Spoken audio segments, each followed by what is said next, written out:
25 December দেশের মাটি স্পর্শ করার দিনে জাতির সামনে বলেছিলেন আই হ্যাভ এ প্ল্যান। দেশবাসী সেই প্ল্যানে আস্থা রেখে 12 ফেব্রুয়ারি বিজয়ের মালা পরিয়ে দিলেন বিএনপি চেয়ারম্যান তারেক রহমানের গলায়।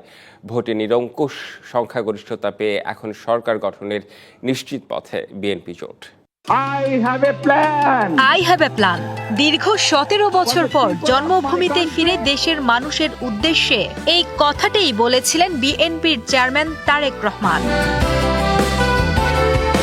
দীর্ঘ প্রবাস জীবনের মাঝেই তিনি হারিয়েছেন তার আদরের ছোট ভাই আরাফাত রহমান কোকোকে। বিদেশের মাটিতে একা সইতে হয়েছে ভাই হারানোর শোক। দেশে এসেই হারিয়েছেন মমতাময়ী মা বেগম খালেদা জিয়াকে। প্রিয়জনদের হারানো এবং অমানবিক শারীরিক নির্যাতনের ক্ষত বয়ে বেরিয়েছেন বছরের পর বছর। শত অপমান আর অপপ্রচারের বিপরীতে তার এই ফিরে আসা এবং টান টান উত্তেজনার পর রাজধানীর ভিআইপি ও হাই ভোল্টেজ ঢাকা 17 আসনে বেসরকারিভাবে বিএনপির চেয়ারম্যান তারেক রহমানের জয় যেন দীর্ঘ ত্যাগের বিরুদ্ধে সাধারণ মানুষের এক নীরব বিপ্লব। ঢাকা 17 আসনে নির্বাচনী লড়াইয়ের দিকে নজর ছিল পুরো দেশের। সকাল থেকেই কেন্দ্রগুলোতে ভোটারদের উৎসাহ উদ্দীপনা ছিল লক্ষ্য করার মতো।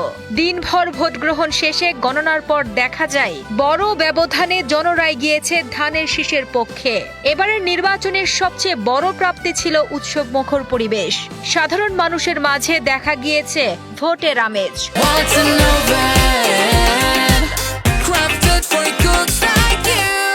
নির্বাচনী প্রচারণায় তারেক রহমানকে সঙ্গ দেন তার স্ত্রী জুবাইদা রহমান, কন্যা জাইমা রহমান এবং তার প্রয়াত ভাই আরাফাত রহমান কোকোর স্ত্রী শর্মিলা রহমান।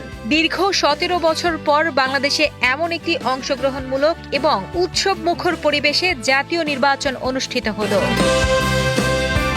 ঢাকা 17 ভিআইপি আসনে বিএনপির চেয়ারম্যান তারেক রহমানের প্রধান প্রতিদ্বন্দ্বী হিসেবে মাঠে ছিলেন জামায়াতে ইসলামের প্রার্থী ডাক্তার খালিদুজ্জামান।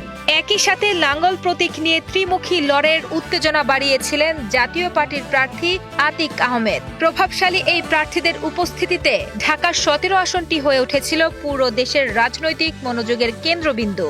অবশেষে সব শঙ্কা দূর করে ঢাকা 17 আসনে বিজয়ের মাধ্যমে শুরু হতে যাচ্ছে দেশের রাজনৈতিক অঙ্গনের সবচেয়ে আলোচিত এবং প্রভাবশালী তারেক রহমানের পথ চলা।